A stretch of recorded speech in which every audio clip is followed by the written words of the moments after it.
Hi, I'm Jacob Hornberger, President of the Future of Freedom Foundation, and welcome to episode 13 of the JFK Assassination 60 years later. When we left off in episode 12, the government had just thrown a fly in the ointment in our hypothetical trial when the jury, was just about to adjourn and deliberate and render your verdict.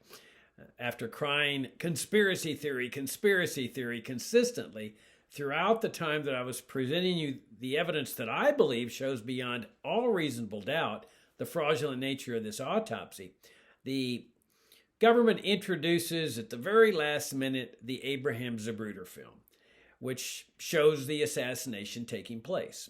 And the government's position is that the back of Kennedy's head in the film is intact, which matches the photograph that shows the back of Kennedy's head to be intact, which I've been claiming the entire time is a fraudulent photograph. Therefore, the government's position is that since the film shows the same thing that the photograph shows, it shows that the photograph must be authentic, and therefore the jury and the judge should disregard all of the evidence, the overwhelming evidence that established, in my opinion, beyond a reasonable doubt that this was a fraudulent autopsy. So we need to deal with this fly in the ointment. But we're not going to do so today. Okay. The way I figured is that you guys, if you've made it this far to episode 13, you're entitled to a break. And so that's what we're going to do. We're going to take a break here in episode 13. It's going to be a lucky 13. And then we'll proceed to address the government's fly in the ointment next week. So does that mean that that's the end of this episode? No, not exactly. What I want to do in this episode is use it as a break to talk about some of the major books that I recommend in this area, as well as conferences and video presentations. Now, I know most of you, if you made it to 13 here, most of you are steeped in the literature, and you're most likely, almost certainly not going to learn very much in this particular episode. If you want to just turn it off and wait till episode 14, that's fine.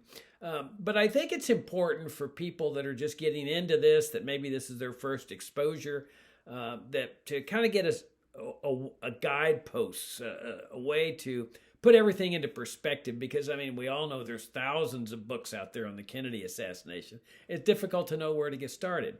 So I'm going to give kind of a roadmap here as to how to proceed. If you are new to this genre and you're here, I commend you to make it this far. I mean, most people that are not yet into this, or I shouldn't say most, but many people are just scared to death. As I've noted in previous episodes, I mean, they're scared of being called a conspiracy theorist. They're scared to death that those of us that are contending that this was a regime change operation are right. They don't want to confront that. They'd rather just look elsewhere, because the national security establishment is so deeply embedded in our lives and in our psyche. I mean, we're just inculcated with this mindset from the first grade on up that the national security establishment is necessary to our protection, to our well-being, that we couldn't survive without a national security state. And so people say, well, I don't want to know that they killed the president. That's a frightening thing, because then I'm going to know that I'm living under a governmental apparatus that did this. And so I'd rather not know. And then it becomes easy to say, oh, conspiracy. Jacob's involved in conspiracy theories, but then when you confront them, as I've noted before, with, well, how come they sneak the body in early? Can you explain? Oh, Jacob, I got to go. So if you're new to this and you're here at episode 13, I tip my hat to you and I give you my commendations. And I'm going to try to provide you a little bit of guidelines as to where to go from here. The very best book on the Kennedy assassination is called JFK and the Unspeakable by James W. Douglas. This is by far the best introduction to the Kennedy assassination around. Very easy to read, very easy to understand. And what's significant about this book is not just here are the facts of the assassination, and this is what happened, and this is the bullets, and so forth. It's a deeply profound book. It'll really make you think at a very deep level. For example, a lot of it revolves around the theologian Thomas Merton. And so I cannot recommend it too highly. If I had to guess, I would say this is the best-selling Kennedy assassination book of any of them. A play was even made of the book where actors were going on the road to present this book in theater format. The second best book is the book that I've talked about earlier at the beginning of this series, and it's called Inside the Assassination Records Review Board by Douglas Horne. In my opinion, this is the watershed book in the Kennedy assassinations. Absolutely fantastic. It's a 5-volume work. It's coffee table size. It's thick. Each volume is like that. But it is the watershed book. As I indicated earlier, I got trained as a lawyer. That was my professional career for the first 12 years of my professional life. I handled trials in both civil cases and criminal cases, both state court and federal court. And so I've been trained to think as a lawyer. And as I was reading a lot of assassination books, I learned a lot. There's a lot of great books out there. But they were all very unsatisfying to me in a total sense, because although they convinced me that this was a regime change operation, I knew that I could never walk into court and convince somebody beyond a reasonable doubt with evidence that this is what happened. And then I came across Horne's book. And Horne focuses in on the autopsy, and that's always been the Achilles heel of the assassination, as I've said throughout this series. Because once Horne established beyond a reasonable doubt the fraudulent nature of the autopsy, that was it for me as a lawyer, because I could tell immediately there is no innocent explanation for a fraudulent autopsy. And so at that point, once you get convinced of the fraudulent nature of the autopsy, you now know who did the assassination. And that's why I have focused the whole part of this series so far on the fraudulent autopsy, because that's all you need to know. Now, let me give you a warning, though. Horne's book is not an easy read. There are areas in there that are very difficult. I mean, he's mastered all kinds of subjects: photography, film, medical evidence. And there were parts in there that I didn't know what he was talking about. I mean, like on photography, film sets, cases, and so forth. And what I did was I just kind of kept reading through there. And then I'd reach a part where I could easily understand what he was talking about. And so it's difficult. I mean, you can't just put it, think you're going to get through this in one sitting. But this is it. I mean, anybody that gets through Horne's 5-volume work, I am very confident that you will realize that this is a watershed book, and that it definitely establishes beyond a reasonable doubt the fraudulent nature of the autopsy.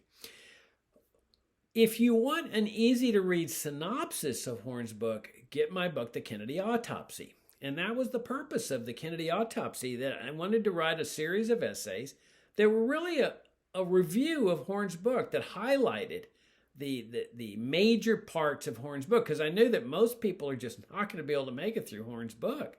And so I said, well, I'm going to do a review of this thing, and I'm going to do a series of essays that are easy to read, easy to understand, that highlight what Horne was talking about. And that book has been our all-time bestseller at FFF. And then I followed that up with The Kennedy Autopsy, too, which delved more deeply into aspects of the autopsy that I had not dealt with in The Kennedy Autopsy, and addressed other matters like Lyndon Johnson's decision to not run for president in 1968. The common perception has been that, he was getting a lot of anti-war flack from protesters and increasingly unpopular, and he just wasn't interested in going through it again. And I think that's pure nonsense. Johnson, from the time he was a kid, had this obsessive quest to be president. He loved the power, and the last thing he wanted to do was give it up. And so I give a much different explanation, hypothesis, as to why he didn't run. And it deals with the autopsy indirectly, because you'll recall in an earlier episode, right at the very beginning of this series, that it was Johnson's role to get that body out of Parkland Hospital through that Secret Service team that was brandishing guns and forcing their way out, and then get it to Andrews Air Force Base and turn it into the hands of the military.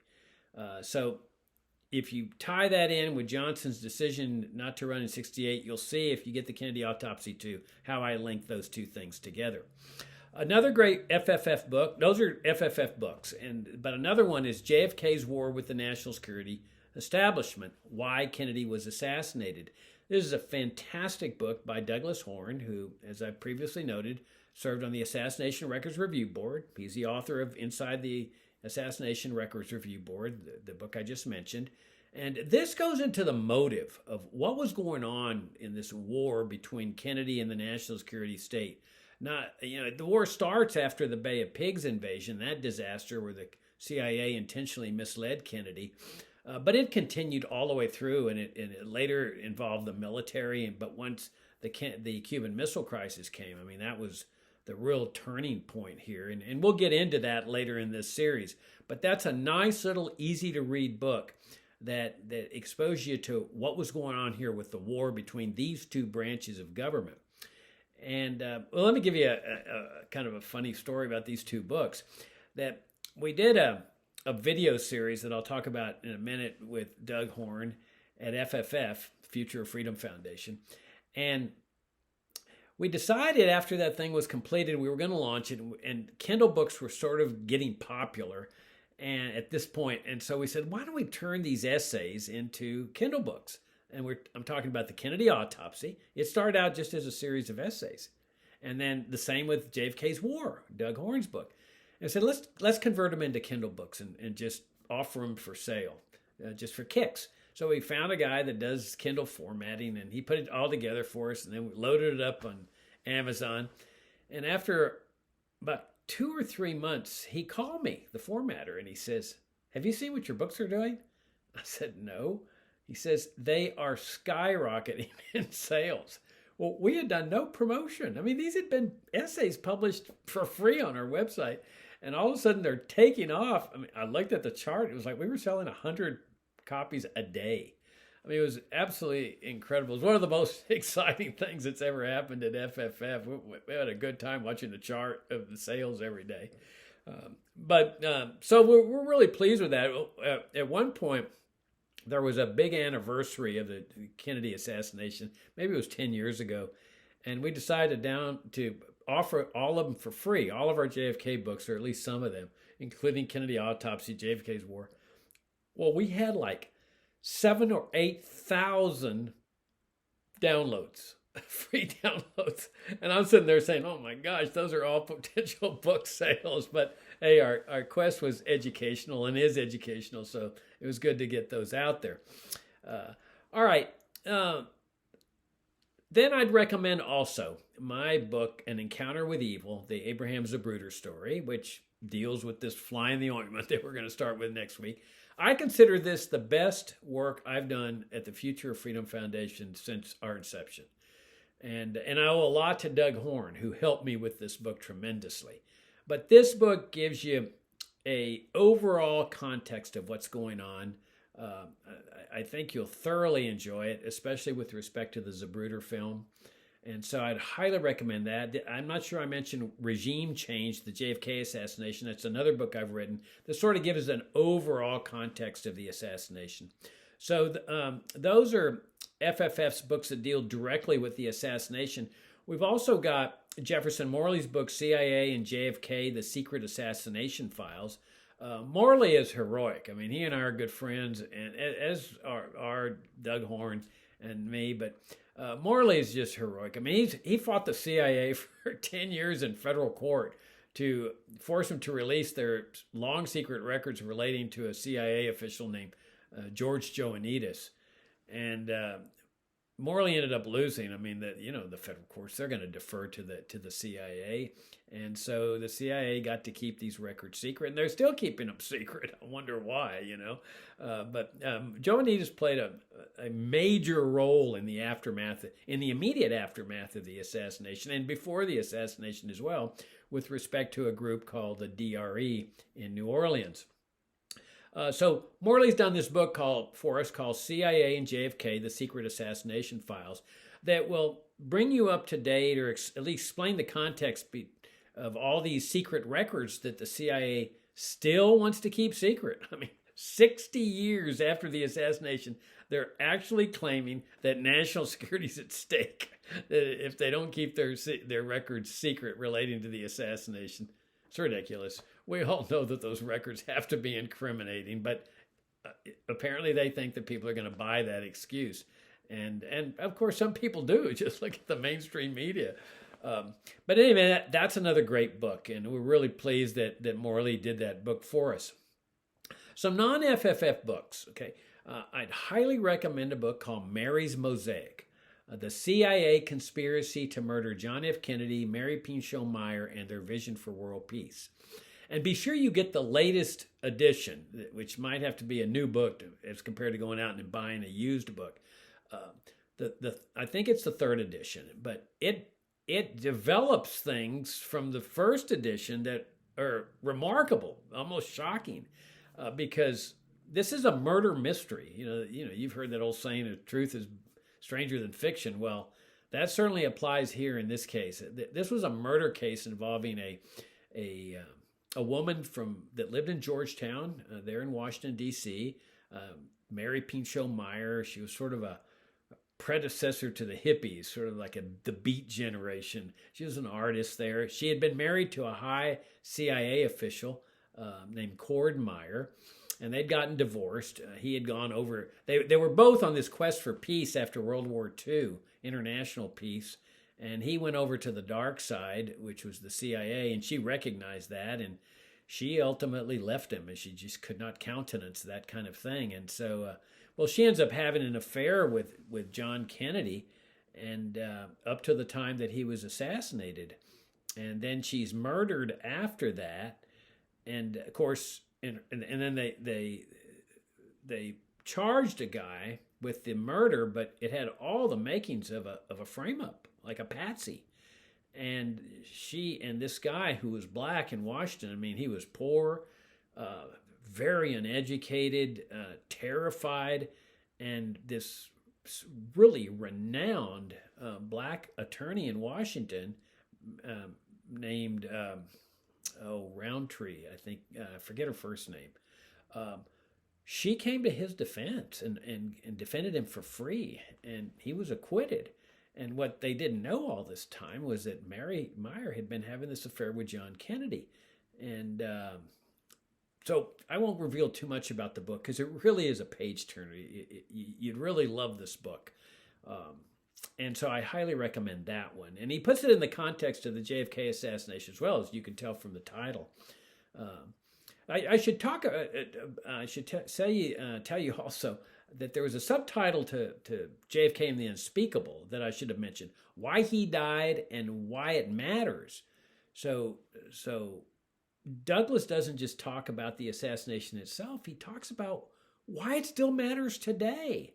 I mean, that's the question I often get from people. Jacob, what difference does it make? This happened 60 years ago. This is a little historical tidbit. Let's move on. No, where we are today can be traced directly back to the assassination of John F. Kennedy and why he died, why they had to kill him. It all points to where we are today.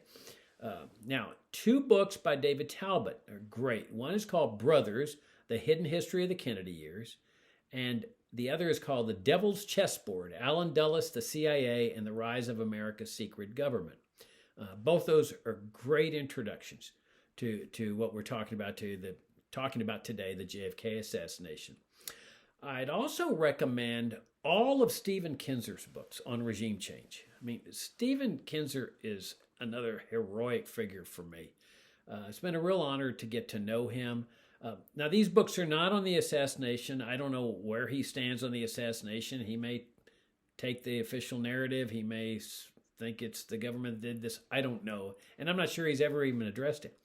But if you read his books on regime change, you start to understand and you see the motives of what was going on with these regime change operations, like in Iran in 1953. That's 10 years before the Kennedy assassination.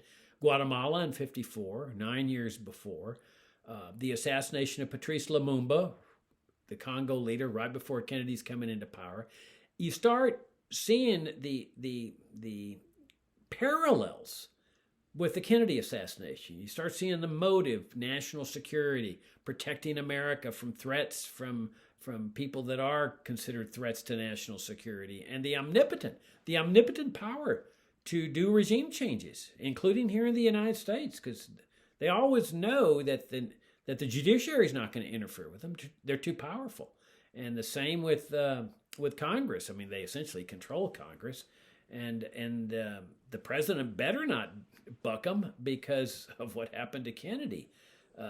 So I would recommend all of Kinser's books. In fact, one of the highlights for me was Kinser was given a talk in D.C., I forget where, some group, and I decided to go listen to him, and I'd never met him, but we had corresponded. And so I went up and introduced myself. Hi, Mr. Kinser, I'm Jacob Hornberger. And he goes, FFF, FFF.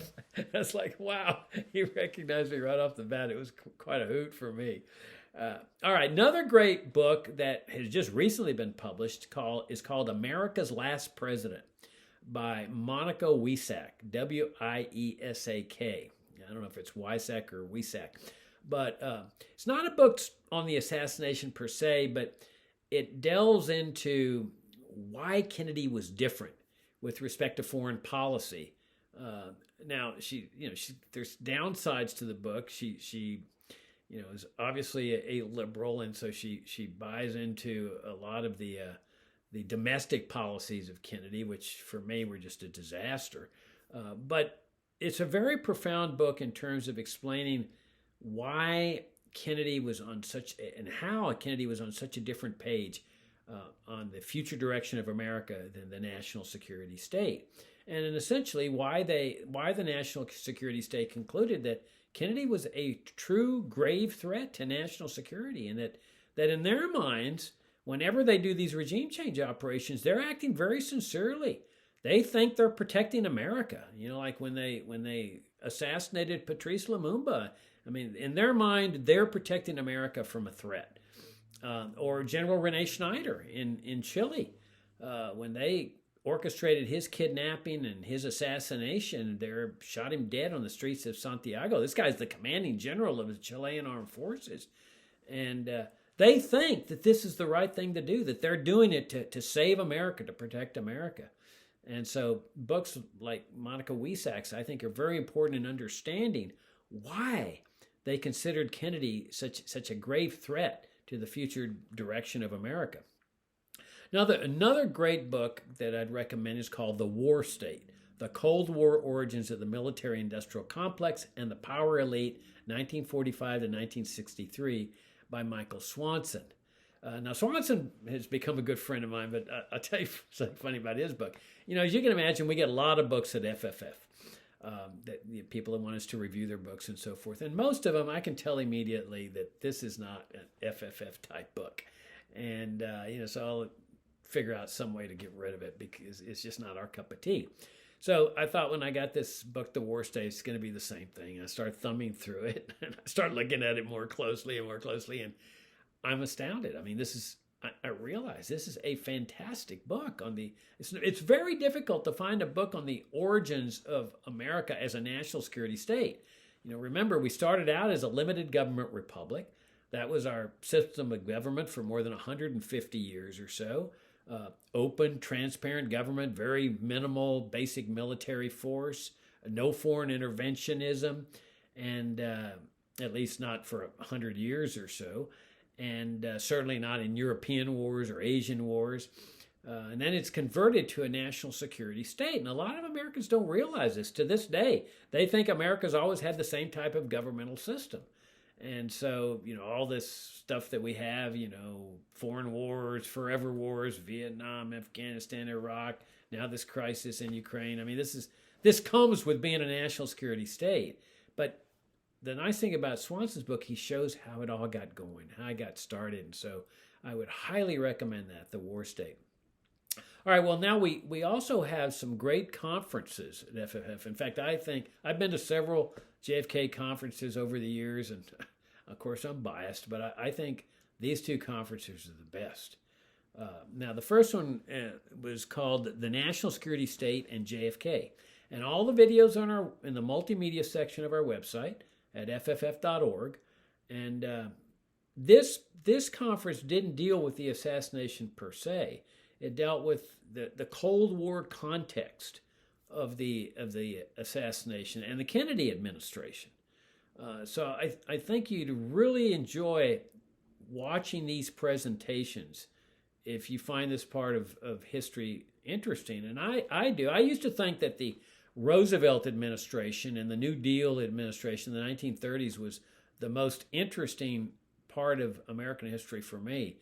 But once I started delving into the Cold War, that was quickly replaced. I think that the Cold War history is absolutely fascinating.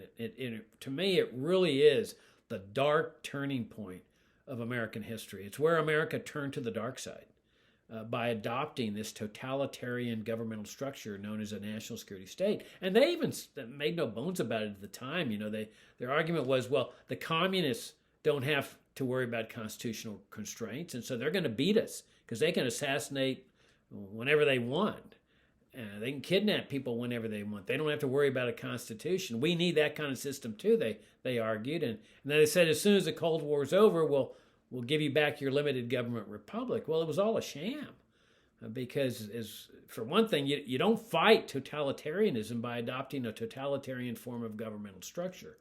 And then for another thing, when the Cold War ended, we didn't get our limited government republic back. Instead, we got, interventionism in the Middle East, which led to terrorist blowback, which then the war on terrorism, and then, of course, the renewal of the Cold War, which is where we are now. And for me, the Cold War was just a great big cash cow racket that was enabling the whole military-industrial complex, as Eisenhower called it, and the army of defense contractors to continue feeding it the public trough. So I think you'd enjoy that one. We had Oliver Stone speaking there, so that was kind of interesting. And then our other conference is the National Security State and the Kennedy Assassination. And this does relate to the Kennedy assassination, obviously. And what we did here, and what I wanted to do, was to present a case, like, a prosecutor's brief for conviction. But it's essentially what I'm doing now, but using various speakers to do that. And so you'll notice as you go along, it's kind of like if you were in a courtroom presenting evidence, building the building blocks to convict the national security state of this assassination. So I think you'd greatly enjoy that. Now, we also have some video presentations, 2 video presentations in addition to this one. One is called Altered History, Exposing Deceit and Deception in the JFK Assassination, Medical Evidence. And it's a 5-part series by Doug Horn. Now, let me tell you how this came into existence. So I'd read Doug's book, his 5-volume book, and I wrote the Kennedy Autopsy, a series of essays, and he had learned about them, and he wrote me and thanked me. And I learned that he was speaking at some university in the Washington, D.C. area. I forget where, George Washington, American University, something. And I decided to go to it. So I go to this lecture that he's giving. It's an hour and a half long. And it's an excellent lecture, but at the end of it, I could tell that he was frustrated that he was just getting warmed up after an hour and a half. And so I went up to him afterward, after all the students had finished talking to him, and I introduced myself. And I said, it seemed like you didn't have enough time to give everything all the information you wanted to give. And he says, oh, it was terrible. I ran out of time. I didn't have it organized well enough. And I said, well, look, how would you like to do a series for us, videotaped, where you have all the time in the world to present whatever you want, no constraints at all? And he says, I would love that. And I said, all right, let's do it. So I hired a videographer, and we meet in the conference room at our office there in Fairfax, Virginia, and we spend all day on a Saturday recording these 5 segments. And it took much more than 5 hours. It was, I don't know, I think we were there for about 9 hours or so. So I figured that was it. And, we had to pay a videographer. They don't come cheap, not for like 9 or 10 hours. And we're a small foundation. But I thought, okay, well, that's fine. And it was a great presentation. And then Doug says, well, I need to edit these. I need to insert things, graphics, PowerPoints. I need to change things. I need to polish it up. So the videographer is sending him each segment, and Horn makes some adjustments, sends it back, and then the videographer sends it back, and Horn's making more adjustments. Well, we were getting bills that were just skyrocketing from the videographer. It was like, oh my gosh. And we didn't know where it was going to end. But see, Horn is a perfectionist. That's one thing I learned about him. He's got this relentless obsession with detail and with truth. I mean, if it's not 100% perfect, he's not going to let it be published, and we knew that. So we already had sunk costs. We couldn't say, hey, we can't afford to keep going. We were in. So we just kept spending the money. But at the end of this thing, it was an outstanding presentation on the medical evidence, and I can't recommend it more highly. It's there in the multimedia section of our website at fff.org. And then finally, my series about in 2019 called the JFK Assassination. It's the same title as here, but here I'm using the JFK Assassination 60 years later. So if you want that earlier version, I forget, it's a very long series as well, but it's just called the JFK Assassination.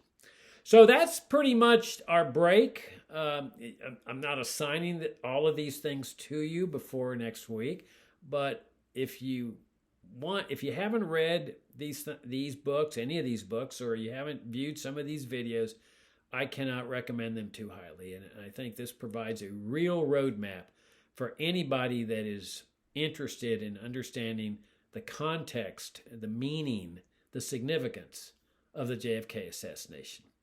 I'm Jacob Hornberger, president of the Future of Freedom Foundation, and this is episode 13 of the JFK assassination 60 years later.